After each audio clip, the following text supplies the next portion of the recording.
evening, all you WWE freaks. How's it going? Welcome to my WWE Great Balls of Fire, first ever Great Balls of Fire pay-per-view review. And it is a Raw pay-per-view, not SmackDown. Don't forget, on the WWE Network for $9.99 a month for 2 weeks, Battlegrounds. Again, that is on the WWE Network for $9.99. You could have your first free month if you sign up. Remember, kids, you gotta put your credit card on that sign up. $9.99 again, WWE Network. That is not sponsored, but I just wanted to remind you because every fucking 15-20 minutes, again, on the pay-per-view, $9.99 WWE Network. Do not forget that WWE Network, also $9.99, because fucking McMahon, right? Meek-Man. Delete. Alright, so let's get into this, man. How I rate the matches, a 1 is bad, a 2 is okay. No, actually, I'm wrong. 1 is bad. 1 is delete. 2 is okay. No, 2 is... Honestly, I don't know how my rating system is. 1 is delete. 2 is... mediocre. 3 is okay. 4 is good. And 5 is awesome. Great. I know that wasn't the best awesome ever. So let's talk about it, man. I didn't see the pre-show. It was King Neville versus Akira Tozawa, that Asian guy that's like, that guy. No one cares about him. If you want to watch my predictions to Great Balls of Fire, it'll be at the end on the screen. Thank you again for joining me. Anyway, let's get on, all you WWE freaks. Neville versus Akira Tozawa. Neville ended up winning. It was for the WWE Cruiserweight Championship. Now, I did see the ending in a sort of sense where Neville ended up defeating Akira Tozawa. It did look like an intense match. I cannot rate it, sadly, because again, I'm not going to go all the way through the pre-show and then watch Booker T and all of them be like, sucker. Oh, it's going to be a great night tonight. Do not forget to get WWE Network for $9.99. I ain't going to sit through that bullshit, nor am I going to skip that shit because I do not approve of that shit. Do not forget, WWE Network $9.99. So, anyway, Neville ends up defeating Akira Tozawa. Cool. I thought Akira would win. Or Akira, whatever the fuck. Asa Akira. Anyway, Neville won. So, I'm kind of happy because the way that he pulled it off and with his look and how he was like, I'm still King Neville. I like that. I really do. So, I'm kind of happy that King Neville, the wretched men and women trying to come after me, I'm very happy that Neville ended up winning. So Neville, you get a cookie. Second, we start off Great Balls of Fire. Vince McMahon's Great Balls of Fire in hell. No chance in hell. We start with Bray Wyatt versus Seth Rollins. Bray Wyatt ends up winning. This match had some good moments in it, man. I always forget a reason why I like Seth Rollins, and then Seth Rollins comes out and then he just totally dominates. His moves and his gestures. Bray Wyatt again. I like Bray Wyatt. I've always liked him. He got the push a few months ago and then he ended up just, I don't know what happened. I stopped watching at that point. But anyway, he doesn't fit on Raw. I don't know why he's on Raw. It's kind of cringy, honestly, but Bray Wyatt ended up defeating Seth Rollins, and I don't remember how it ended up happening. I honestly don't. Wasn't it in a sense... I don't remember. Was he out of the... I don't even remember... No, he did a Sister Abigail. Okay. I thought that was stupid, though, because I look at the Sister Abigail move, and I'm like, how? After a 10-minute match, how do you get knocked out by that? He just grabs you and he twists you and you land on your back or something. I still don't understand how that knocks you out in a sense, in story-wise. 1, 2, 3. So I honestly find that stupid, and I'm sorry for the loud computer noise. But with that, I would have to say it had good moments in it and good intentions. And Seth Rollins was the one where he really dominated for the most part and pushing Bray Wyatt to the table and all that jazz. But I'm going to have to give this one a 2 out of a 5, which is just mediocre. After that, we have Big Cass versus Enzo Amore. Excuse me. They did the recap. about, Big Cass turning on Enzo, and it was a very emotional moment, and I was getting a little emotional. I mean, I actually felt it because I did love their team up. Enzo can't wrestle for shit. I don't care what anyone says. Enzo could, he may be better off with somebody else, but when he's against Big Cass, I did not see anything in Enzo. Big Cass dominated him the entire time. And I like that because Big Cass is more of my favorite. I like Enzo's jokes. I like the whole Frank Sinatra thing. I think he went on a little bit too long, but he did get intense, and it was believable. But with this it was a 5-minute match. I don't think anyone thought Enzo was going to win. Big Cass definitely kicked his ass. I didn't like his theme song and him just raising his fists and stuff. I thought that was a little bit just eh. But for sure, I mean, this was a better match than Bray Wyatt and Seth Rollins. Again, it had good moments, but seeing Enzo getting flopped around like a little gummy bear was pretty cool to see. So, Enzo Amore, after you getting fucking defeated by Big Cass, a Big Cass haul, how you doing? So with that one, I'm going to give it a 3 out of 5. It was an okay match. Next up, we have the Hardy Boys Team Extreme Delete, the team that is obsolete, versus Cesaro and Sheamus for it's a 30-minute Iron Man match for the WWE Raw Tag Team Championship belts. Cesaro and Sheamus ended up winning, which sadly, man, I really thought the Hardy Boys were going to win this one. Now, I predicted that they were going to win, but they got their asses kicked so much during this match. What's up with Cesaro and Sheamus' new gimmick?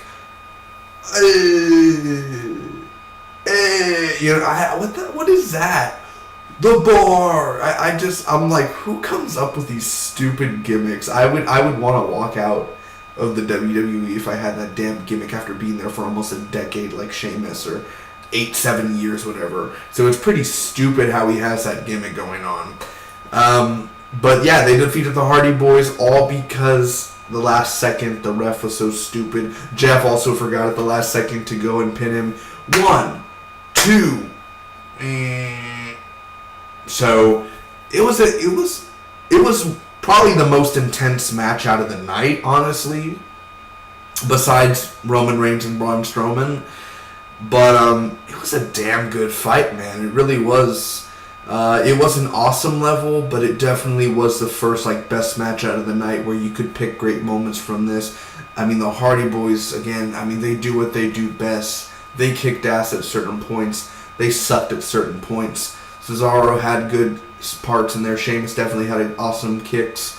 So with that, I'm going to have to give this one a 4 out of 5 for it being a good match.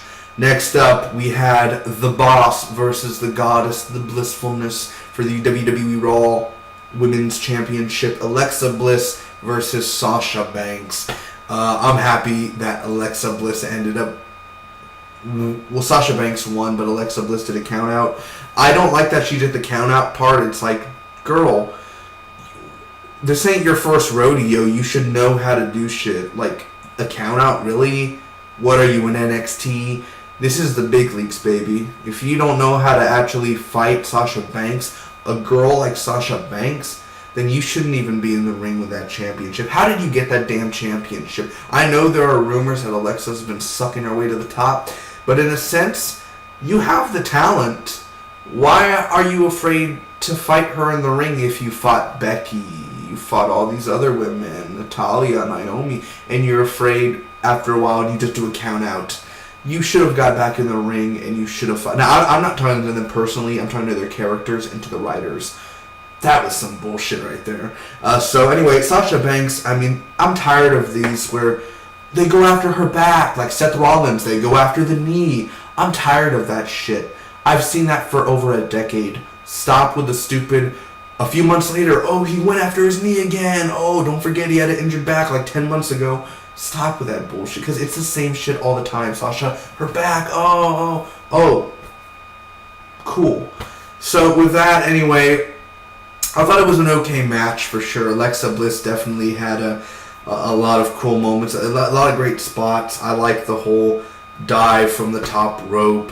And I did like how Sasha Banks didn't let that let Alexa go. She attacked Alexa, and she threw her off the announcer's table, and then jumped and her knees and her crotch on Alexa's face. And honestly, I thought that was a really badass moment. I think this is the only women's match out of the night, which is, I really think we need another women's match for sure.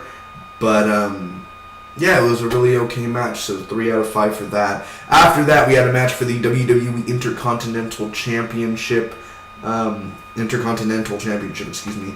The Miz with Maurice, Curtis Axel, and Bo Dallas versus Dean Ambrose.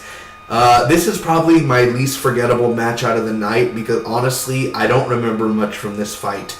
Dean Ambrose did a bunch of predictable stunts, a bunch of predictable moves. He did that thing where he goes to the second rope. Bo Dallas and Curtis Axel grabbed him, and it's like, dude, why did you go when you knew they were right there? There's just a lot of moments again where I'm thinking, the lunatic fringe, you should know that you shouldn't go right there. And really, I mean, again, I think The Miz has already been there for a decade, 10 years, and The Miz really just kicked Dean Ambrose's ass most of the time in this fight, which is fine. I like both of them, man. I like the parts that they're playing. I mean, I like the characters. So with that, I will say that it was a mediocre match, but in a sort of sense, I don't know. I need to know more about Bo Dallas with his new look and stuff. I really like the whole look of the new redone Bo Dallas. It's definitely better than You Better Believe. It's better than that. But what did Dean Ambrose do that he doesn't usually do in matches? He's kind of the same every time. So with that, I want someone else to be champion. Not The Miz, not Dean Ambrose. Give it to fucking Kurt Hawkins or something. Give it to somebody else that you don't think's going to be. Jinder Mahal has the championship. Give the Intercontinental Championship to, I don't know, anyone else. Give it to fucking... who's the money? Give it to Baron Corbin or something. Do something different. So anyway, I'm going to give that a 2 out of 5. It was mediocre. After that, we had one of the most intense, probably the most intense match besides the Hardy Boys out of the night. It was an ambulance match. It was Roman Reigns versus Braun Strowman. Now, Braun Strowman ended up winning the match, but how intense this thing got, dude. The spots and the way that and I honestly enjoyed Roman Reigns in this match. I became a little bit more of a Roman Reigns fan in a sense. For the way that they performed together and the chemistry and the long chemistry that they had. I'm not finished with you. I just love the way he comes out and he's like, oh, I mean, the abominable Strowman.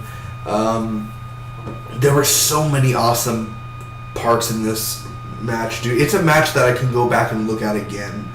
Especially the way they did that stuff afterwards where Roman Reigns drives in the ambulance truck and then Braun's in the back and he crashes into the WWE truck and stuff. That was really cool.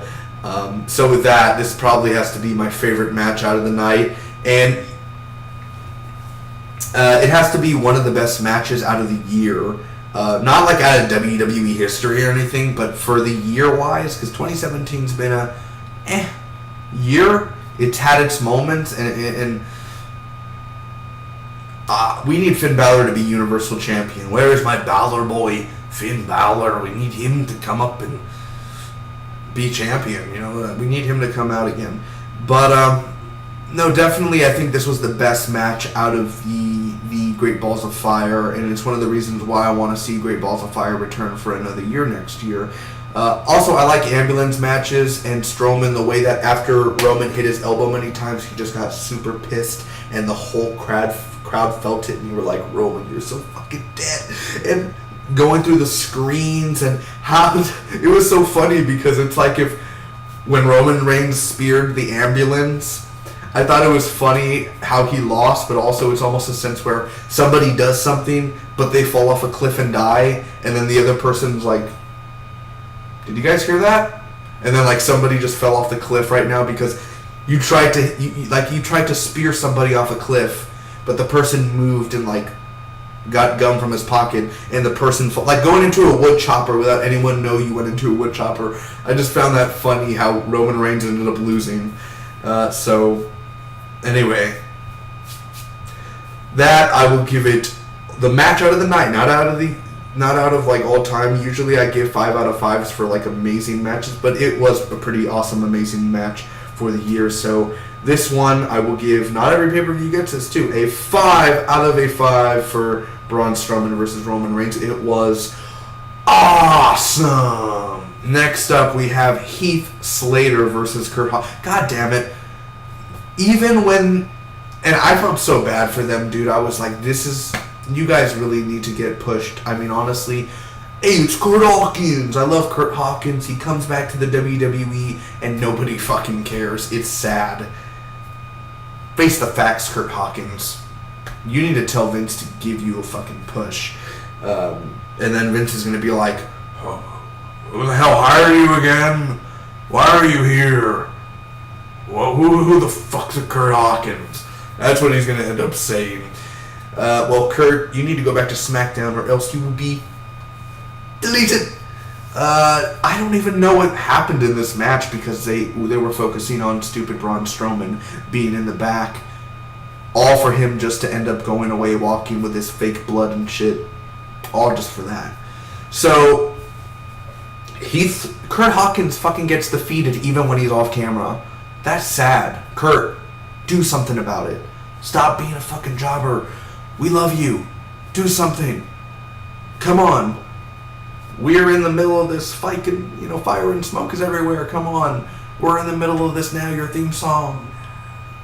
So come on. You fucking suck, man. Come on, do something. Kurt Hawkins. I love you, Kurt. You need to get better at this, man. It was a 2-minute match. It's a fucking disgrace. Bailey could have came out. Fucking Bailey and Finn Balor fucking suck his dick or something. Do something. The crowd would have loved that more than everyone like, oh, is that an ambulance? And then like everyone just fucking like, come on. After that, we had your main event for Great Balls of Fire, Brock Lesnar versus Samoa Joe, which is probably the most shit match out of the night because it was pretty bad. It was worse than Bray Wyatt versus Seth Rollins. It had a moment in there when Brock Lesnar and like Samoa Joe went at it right away. That was really cool. But I really thought Samoa Joe would win, and then Brock Lesnar ended up winning. This was for the WWE Universal Championship, by the way. It was a 6-minute match. Brock Lesnar ended up defeating Samoa Joe with an F5. And again, I look at the F5 and I'm like, how does that fucking knock you out? I don't understand. Because he holds you and then you're like, whoa. Like, there's other moves. Like getting hit in the... I don't know. Samoa Joe, I don't know how that ended up getting you. You could have kicked out at 2. I don't know why that's a strong finisher, an F5. It's really... I mean, maybe it's different when I'm in... But all you have to do is, that's all you gotta do. I don't understand why you just couldn't have fucking, it should have been longer than 6 minutes. It's a damn disgrace. I was very sad with this match, and I don't want to think about it. So, anyway, I'm going to give this one a 2 out of a 5. It was mediocre. It could have been better. It could have been way better. Brock Lesnar, I mean... It was like Goldberg all over again, but yet Samoa Joe was actually wrestling Brock for a few minutes, and that was it. Oh, I got Brock where I want him. Oh no, a reversal. Brock's still the champion. Lame. Ladies and gentlemen, boys and girls, thank you for watching my WWE Great Balls of Fire pay-per-view review. I really do appreciate it. I will see you in 2 weeks for Battlegrounds, which is the next pay-per-view on the WWE Network for $9.99. Do not forget again, I will repeat myself again for the WWE Network at $9.99. You get all the pay-per-views, you get all the fucking extra shit. $9.99. WWE Network. Thank you guys again so much. If you enjoyed, make sure to like, comment, share, and hit that subscribe button. If I had to review the Great Balls of Fire overall, I'd give it a 4 out of 5 because it was good. It was a good pay-per-view. It wasn't great, but it was good, and it was enjoyable, and it was watchable. Hardy Boys, Braun Strowman and Roman Reigns. Those are the 2 most matches I recommend anyone to go watch from that and rewatch it again because they're entertaining and they're fun. And I'm excited, and I want to see more of Great Balls of Fire next year. Thank you guys again. I really do appreciate it. Until next time, bye-bye.